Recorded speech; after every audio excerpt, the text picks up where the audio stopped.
Viewers, আসসালামু আলাইকুম।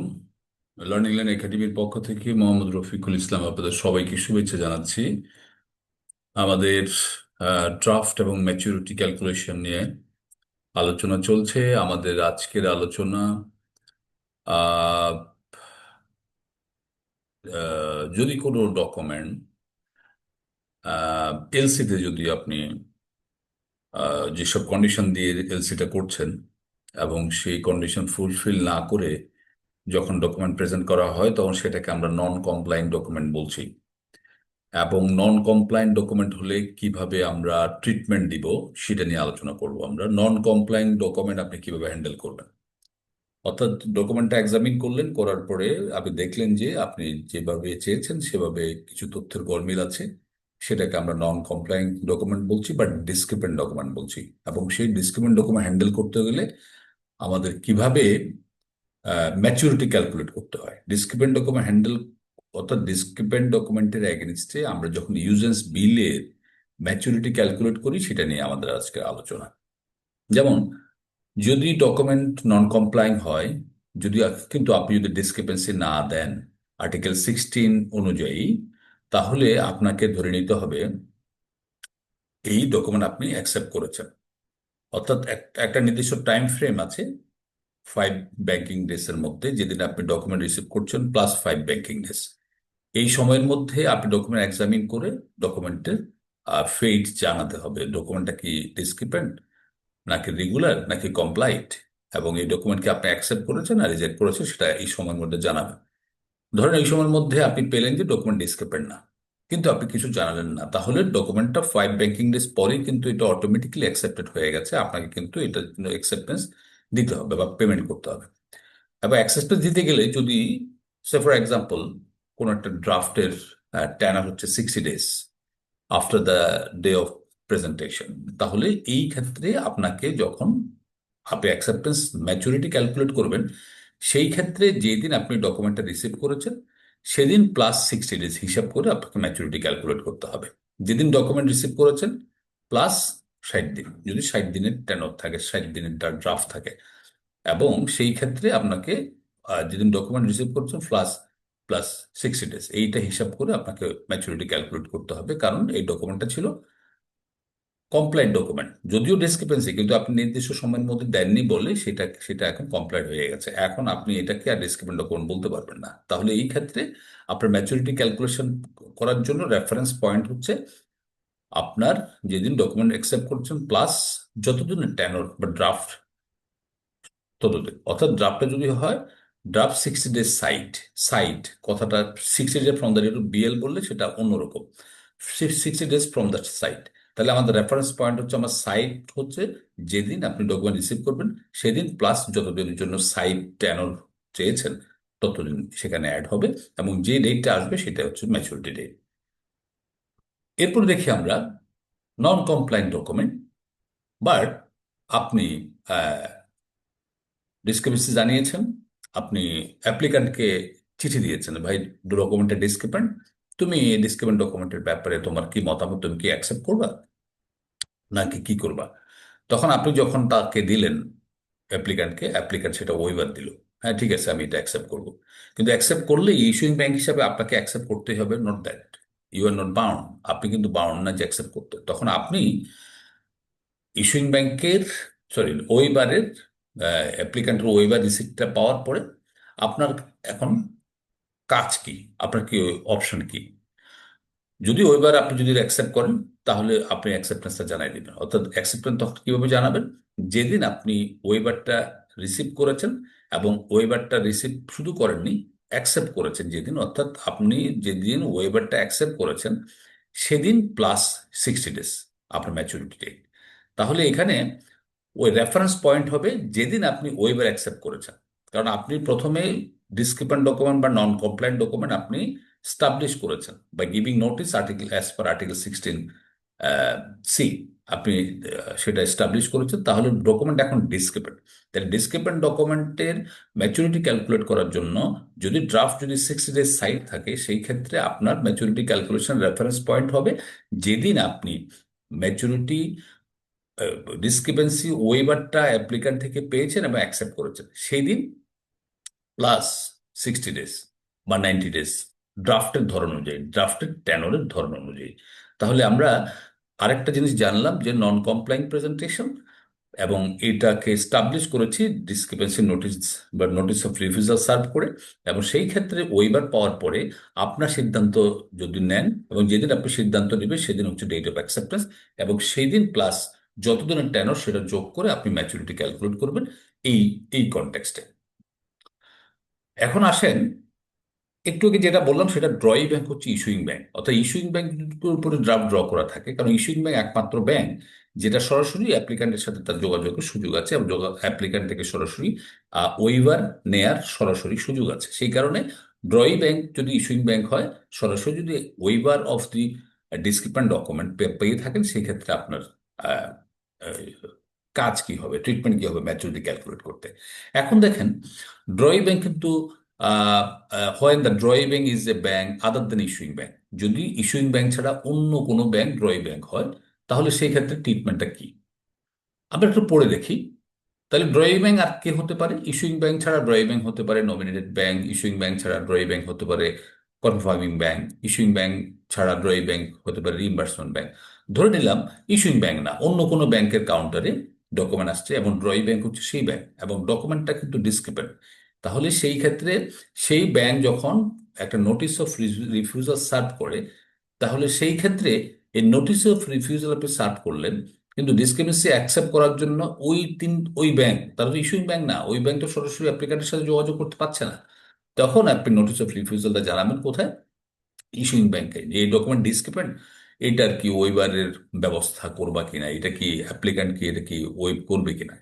তখন যখন সে ফর এক্সাম্পল ইস্যুইং ব্যাংকের কাছে এই তিনটা ব্যাংকের যে কোনো একটা ব্যাংক পাঠালো, পাঠানোর পরে অ্যাপ্লিক্যান্ট ওয়েবার দিল, এবং ইস্যুইং ব্যাংক ওয়েবারটা অ্যাকসেপ্ট করলো এবং সেটা জানিয়ে দিল কাকে?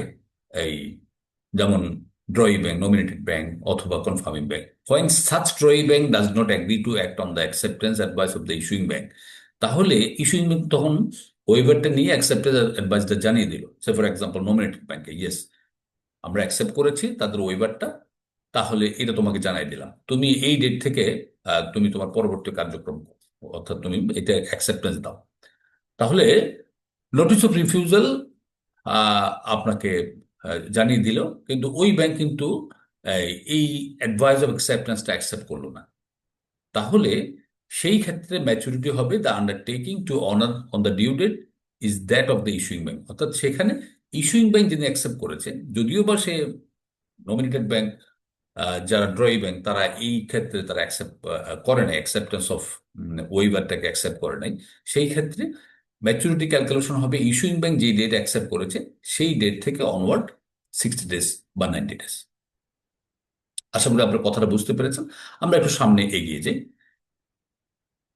আপনি ইস্যুইং ব্যাংক হন, নমিনেটেড ব্যাংক হন বা কনফার্মিং ব্যাংক হন, সেই ক্ষেত্রে আপনাকে যখন একটা ডকুমেন্ট আপনি ডিসক্রিপেন্ট বা কমপ্লাইড বা এটাকে অ্যাকসেপ্ট করছেন বা রিজেক্ট করছেন, এটা আপনাকে অবশ্যই নোটিফাই করতে হবে টু দ্য প্রেজেন্টার, এবং টু দ্য বেনিফিশিয়ারি নয়, টু দ্য প্রেজেন্টার। যেমন ইস্যুইং ব্যাংকের কাউন্টার প্রেজেন্টার হতে পারে কনফার্মিং ব্যাংক বা নমিনেটেড ব্যাংক, কনফার্মিং ব্যাংকের কাউন্টার রিপ্রেজেন্টার হতে পারে নমিনেটেড ব্যাংক, নমিনেটেড ব্যাংকের কাউন্টার রিপ্রেজেন্টার হতে পারে বেনিফিশিয়ারি। অতএব আপনাকে যখন একটা ডকুমেন্টের ফেইট জানাবেন, সেই ক্ষেত্রে আপনার ড্রয়িং ব্যাংক হবে, ড্রয়িং ব্যাংকের অব্লিগেশন হলো to notify the maturity date to the presenter. এখন presenter as per context presenter কখনো কনফার্মিং ব্যাংক হতে পারে, কখনো নমিনেটেড ব্যাংক হতে পারে, কখনো বেনিফিশিয়ারি হতে পারে, বাট ইস্যুইং ব্যাংক কখনো প্রেজেন্টার হবে না। ইস্যুইং ব্যাংক হচ্ছে ultimate destination of any kind of documents for honour. তাহলে এখন দেখেন, B7 বলছে the method of calculation of tenor and maturity dates as shown above also apply to a credit available by deferred payment in some cases negotiation when there is no requirement for a draft to be presented by the beneficiary।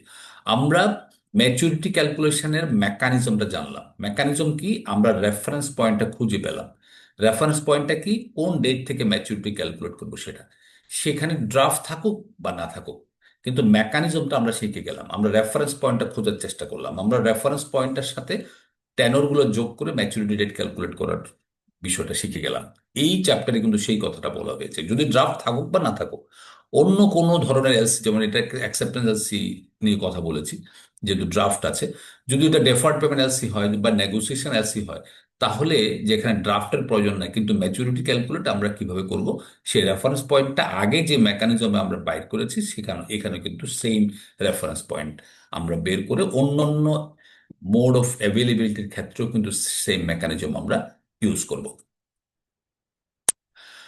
এখন payment maturity হয়ে গেলে যাওয়ার পরে আপনি যদি party অ্যাকাউন্টে টাকা না থাকে, তাহলে আপনি টাকাটা দেওয়ার জন্য কি আপনি ওয়েট করতে পারেন, বা কোনো ধরনের গ্রেস পিরিয়ড কি আপনি অ্যাভেল করতে পারেন? এই ট্যাক্সটে কিন্তু সেই জিনিসটা বলা হয়েছে যে payment to be made at immediately available funds. Immediately available fund বলতে ব্যাংকের কনটেক্সট থেকে আমরা বলছি পেমেন্ট অ্যাগেন্স্ট ডকুমেন্ট, অথবা ব্যাংকের ওন সোর্স ফোর্স লোন করে। ইমিডিয়েটলি অ্যাভেলেবল ফান্ডস হচ্ছে কি পার্টি অ্যাকাউন্টে টাকা নাই কিন্তু ব্যাংকের নিজের সোর্স থেকে যদি টাকা থাকে সেখান থেকে আপনাকে পেমেন্ট করতে হবে। অর্থাৎ এই সবসময় যে ইমিডিয়েটলি অ্যাভেলেবল ফান্ডস বলতে এখানে রেপ্লিকা আলংকারিক অর্থে বোঝানো হয়েছে, মানে কোনোভাবেই পার্টি অ্যাকাউন্টে টাকা আছে কি নাই এটার জন্য ওয়েট করার কোনো সুযোগ নাই। এই জন্য বলেছি immediately available funds, if it is a bank funds, তাহলে আপনাকে এখান থেকে on the due date you have to make payment. এবং যেদিন ম্যাচুরিটি সেদিনই, এখানে কখনো কোনো গ্রেস পিরিয়ডের কোনো সুযোগ নাই, গ্রেস ডেসের কোনো সুযোগ নাই। 3 দিন গ্রেস পিরিয়ড আছে, একটা ভুল ধারণা আছে যে ম্যাচুরিটি থেকে 3 দিনের মধ্যে পেমেন্ট করবো, নো, এরকম কোনো কিছু ইন্টারন্যাশনাল রেমিটেন্স কনটেক্সটে নেই। এবং যদি ম্যাচুরিটি নন ব্যাংকিং ডে হয়, এটা অবশ্যই আপনাকে পরবর্তী ওপেনিং ব্যাংকিং ডেতে কিন্তু আপনাকে পেমেন্ট করতে হবে। এই জায়গায় একটু আপনার জন্য মার্সি আছে, যদি স্বাভাবিক ব্যাংকিং কার্যক্রম বন্ধ, যেমন আমাদের এখানে ফ্রাইডে যদি ব্যাংকিং কার্যক্রম বন্ধ হয়, স্যাটারডে যদি ব্যাংকিং কার্যক্রম বন্ধ হয়, আপনাকে রোববারে কিন্তু পেমেন্ট করতে হবে। এই এই এই টেক্সটের মূল মেসেজটা হচ্ছে এটা। A draft is to be drawn and signed by the beneficiary and to indicate a date of issuance. ড্রাফটটা কিরকম হবে সেটা বলছে, কারণ আমরা ড্রাফট একটা বিল অফ এক্সচেঞ্জ, বা ধরেন একটা চেকের কন্ট্যাক্ট থেকে চেক চিন্তা করে দেখি, একটা চেক তৈরি করে চেকের বেনিফিশিয়ারি, ঠিক বিল অফ এক্সচেঞ্জ বা ড্রাফট তৈরি করবে বেনিফিশিয়ারি, এবং to indicate the date of issuance. Date of issuance, একটা ড্রাফটের ডেট অফ ইস্যুয়েন্স থাকাটা জরুরি। এবং সেই ক্ষেত্রে একটা ড্রাফটের ক্যারেক্টার বা ফিচার কেমন হবে এখানে আমি দেখানোর চেষ্টা করেছি। আশা করি আপনারা জিনিসটা বুঝতে পারবেন। তাহলে ড্রাফটটা অবশ্যই ড্র করবে বেনিফিশিয়ারি, এবং to indicate a date of issuance, একটা ডেট অফ ইস্যুয়েন্স ইন্ডিকেট করতে হবে। এখন দেখেন, একটা ড্রাফট আপনি তৈরি করলেন, আগে ছিল বেনিফিশিয়ারি এবিসি, কিন্তু এমন একটা ড্রাফট পেলেন যেটা আসছে XYZ নাম দিয়ে অ্যাজ বেনিফিশিয়ারি। এইরকম ড্রাফট কিন্তু আপনি হ্যান্ডেল করবেন না যতক্ষণ পর্যন্ত না XYZ, এবিসি কেন XYZ হলো এটার উল্লেখ থাকতে হবে ড্রাফটে। তাহলে সেটা কিভাবে উল্লেখ থাকবে? নতুন যে নাম ধারণ করেছে বেনিফিশিয়ারি, যেমন আগে ছিল এলসির বেনিফিশিয়ারি ছিল এবিসি, কিন্তু আপনার ড্রাফট আসছে আসছে XYZ দিয়ে, নিচে দিয়ে লিখে দিতে হবে আমার আগের নাম ছিল এবিসি, অর্থাৎ আমার নাম চেঞ্জ হয়ে যায়। তাহলে আপনি বুঝতে পারবেন রিজনটা, যে কেন এবিসি নামের বেনিফিশিয়ারি XYZ নাম দিয়ে তৈরি করলো। তাদের যে সে ডিক্লারেশন দিত, ডিক্লারেশন ইজ এনাফ। সে যদি বলে যে আমার এখানে এই ড্রাফটটা আমার নাম চেঞ্জ হয়েছে, আগে এলসিতে বেনিফিশিয়ারি এটা ছিল, due to the my internal or domestic legal authority, আমার এখন উইথ দেয়ার অ্যাপ্রুভাল আমি এটা নিয়েছি। জাস্ট এত কিছু বলার দরকার নেই, ড্রাফটের মধ্যে লিখবে যে আমার ফরমার নেম ছিল এটা। While a credit indicates the drawing of a draft by only stating the SWIFT address of a bank, আমরা অনেক সময় Field 41 সিতে আমরা লিখি যে ড্রই হচ্ছে যে শুধু সুইপ কোড লিখে দিই, কিন্তু আপনাকে যখন ড্রই পাঠায়, যখন ড্রাফটটা পাঠায়, সেখানে সুইপ কোড না লিখে যদি ব্যাংকের নাম লিখে, তাতে কোনো অসুবিধা নেই, তাতে কোনো, এটাও আপনি অ্যাকসেপ্ট করতে পারবেন। While a credit is available by negotiation, আমরা জানি নেগোসিয়েশন এলসির ক্ষেত্রে ড্রাফট যে ব্যাংকের উপরে অ্যাভেলেবিলিটি থাকে, সে সে ছাড়া অন্য কোনো ব্যাংকের উপর ড্রাফট ড্র করা থাকে। কারণ নেগোশিয়েটিং ব্যাংক মানেই হচ্ছে ড্রয়ি ব্যাংক এবং বেনিফিশিয়ারির মধ্যে মধ্যস্থতা করে। ড্রয়ি ব্যাংক এবং বেনিফিশিয়ারির মধ্যে আমি কি প্রসঙ্গক্রমে বলি, আমরা ড্রয়ার ড্রয়ি পেই এই তিনটে জিনিস কিন্তু চিনতে হবে। ড্রয়ার হচ্ছে যে বেনিফিশিয়ারি এক্সপোর্টার যে ড্রাফটটা তৈরি করে সেটা, আর ড্রয়ি হচ্ছে যে পেমেন্ট দিবে, যে আমি I mean issuing bank, nominated bank অথবা কনফার্মিং ব্যাংক, যার উপরে পেমেন্টটা চাওয়া হয়। আর পেই হচ্ছে যে ড্রয়ি যাকে পেমেন্ট করবে। পেই বেনিফিশিয়ারি হতে পারে, ইন্টারন্যাশনাল ট্রেডে ম্যাক্সিমামটা পেই বেনিফিশিয়ারি হতে পারে। অথবা অ্যাসাইনমেন্ট প্রসিডের ক্ষেত্রে পেই অন্য কাউকে সে পেই হিসেব করতে পারে, তার হয়তো অনেক পেয়েবলস থাকতে পারে, সেই কারণে পেয়েবলস যাদের বা তাদের ক্রেডিটর যারা, তারা এখানে পেই হতে পারে। তাহলে যখন নমিনেটেড ব্যাংকের কাউন্টারে বাই নেগোসিয়েশন থাকবে, সেক্ষেত্রে ড্রাফটটা কখনো নেগোশিয়েটিং ব্যাংকের উপরে হবে না, অন্য কোনো ব্যাংকের উপরে হবে। এই কথাই কিন্তু টেক্সট BO11 বলছে। When a credit is available by acceptance with any bank, the draft is to be drawn on that bank that agrees to accept the draft and is thereby willing to act on its nomination. Very simple. আপনি যখন draft available mode দিয়ে কোনো fixed কোনো ব্যাংকের সাথে আপনি benefit avail করার জন্য এলসিতে লিখলেন না, এনি ব্যাংক লিখলেন। এখন এনি ব্যাংক লিখলে আপনার ড্রাফটটা ড্র হবে এনি ব্যাংকের উপরে। এনি ব্যাংক বলতে যে কোনো ব্যাংকে যে আপনি ড্রাফটটা দিবেন, not that. Any bank means the bank who is willing to act on its nomination. নমিনেশনটা কোথায় দিয়েছে? In the letter of credit. So আপনি any bank means your any of your related banks, any of your banks that which have you have relation banking relationship। একটা misconcept থাকতে পারে, any bank মানে কি any ব্যাংকের উপর obligation. আপনি ঢাকায় থাকেন, আপনি যদি কক্সবাজার যে কোনো একটা ব্যাংক ব্রাঞ্চকে যদি বলেন ইয়েস এলসিতে বলা আছে এনি ব্যাংক এটা ড্রাফট তোমার উপর ড্র করতে আমি করেছি, এই জন্য আমাকে তুমি এলসির বেনিফিট দাও, নট দ্যাট। এনি ব্যাংক বলতে যে any bank which have banking relationship with you. কোনো ব্যাংক ফিক্সড করুন, যেমন আপনার 5টা লিয়েন ব্যাংক আছে, আপনি কোনো একটা ব্যাংকের উপর ড্রাফটটা ড্র করলেন, সেই ক্ষেত্রে কোনো একটা ব্যাংক, আপনার লিয়েন ব্যাংকের মধ্যে কোনো একটা ব্যাংক মানে এনি ব্যাংক, বা এনি ব্যাংক জিনিসটা কোনো একটা ব্যাংকের সাথে ফিক্সড করা নাই, any of your related banks এর কথা বলা হয়েছে। সেই ক্ষেত্রে আপনি ড্রাফটটা যদি এনি ব্যাংক থাকে, ড্রাফটটা যে ব্যাংক উইলিং থাকে to exercise their assignment through letter of credit, তাদের উপর ড্রাফটটা ড্র করবেন।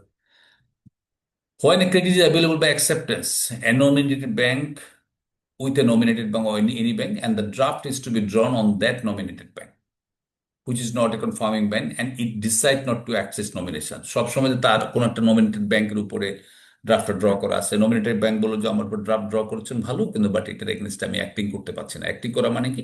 ডকুমেন্ট এক্সামিন করা, ডকুমেন্ট প্রসেস করা, ডকুমেন্টের এগেনস্টে অনার বা নেগোশিয়েট করা। সে বলছে যে এটা আমি পারবো না। তাহলে বেনিফিশিয়ারি অপশন কি? বেনিফিশিয়ারি অপশন হচ্ছে যে এই ডকুমেন্টটা কনফার্মিং কনফার্মিং ব্যাংকে পাঠিয়ে দেওয়া অথবা ইস্যুইং ব্যাংকে পাঠিয়ে দেওয়া, যেভাবে আছে। ড্রয়ি ব্যাংক ওই ব্যাংক রেখেই পাঠাতে পারে, অথবা ড্রয়ি ব্যাংক চেঞ্জ করেও আপনি পাঠাতে পারেন। মূল জিনিসটা হচ্ছে যে যে ব্যাংক ড্রয়ি ব্যাংক এবং সেই নমিনেটেড ব্যাংক হয়, তাহলে সে যদি উইলিংনেস না থাকে যে আমি তুমি আমার ড্র করছো ঠিকই, আমি কিন্তু এটার এগেইনস্টে তোমার কোনো অ্যাক্টিং বা অনার বা নেগোশিয়েট করতে পারবো না, সেই ক্ষেত্রে বেনিফিশিয়ারি অপশন হচ্ছে ডকুমেন্টটা যেভাবে আছে সেভাবে কনফার্ম ব্যাংকে পাঠিয়ে দেওয়া যদি কনফার্ম এলসি হয়, অথবা ইস্যুইং ব্যাংকে পাঠিয়ে দেওয়া। আপনি ড্রাফটটা চেঞ্জ করেও পাঠাতে পারেন। ড্রয়ি ব্যাংক যদি কনফার্ম ব্যাংকের উপর ড্র করতে চান করতে পারেন, ইস্যুইং ব্যাংকের উপরে ড্র করতে চান করতে পারেন।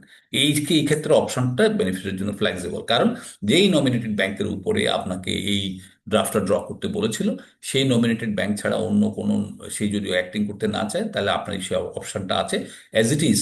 কারণ এখানে বেনিফিশিয়ারি ইনোসেন্ট, বেনিফিশিয়ারি কোনো কোনো ব্যাংক যদি অ্যাক্টিং না করে এবং ডকুমেন্ট যদি কমপ্লাইট ডকুমেন্ট প্রেজেন্ট করে, টাইমলি শিপমেন্ট করে, সবকিছু ঠিকঠাক থাকে, তাহলে beneficiary is innocent. For that issuing ব্যাংকের পক্ষ থেকে এই ফ্লেক্সিবিলিটিটা ডকুমেন্টারি ক্রেডিট বা ইউসিপি আইএসবিপি এই জায়গাটা বেনিফিশিয়ারির জন্য ওপেন রেখেছে। তো দর্শক, এই পর্যন্ত আজকে। ভালো থাকবেন। আমরা ড্রাফট নিয়ে পরবর্তী ভিডিওতে আলোচনা করব, আমাদের সাথেই থাকুন। অন্য কোনো ভিডিওতে আবার দেখা হবে। লার্নিং লার্ন একাডেমির সাথেই থাকুন। আমাদের ইউটিউব চ্যানেল সাবস্ক্রাইব করে রাখুন। আপনার এবং যারা ইন্টারন্যাশনাল ট্রেডে কাজ করছেন, যারা ডকুমেন্টারি ক্রেডিট নিয়ে কাজ করছেন, যারা আন্তর্জাতিক বাণিজ্য নিয়ে কাজ করছেন, আমাদের চ্যানেলের বিভিন্ন ভিডিও আছে, আপনাদের জন্য উপকৃত হবে। আপনারা সাবস্ক্রাইব করে রাখেন। আশা করি আপনারা সামনের দিনগুলোতে আরো সুন্দর ভালো ভিডিও পাবেন। আজকে এই পর্যন্তই। ভালো থাকুন সবাই। আসসালামু আলাইকুম।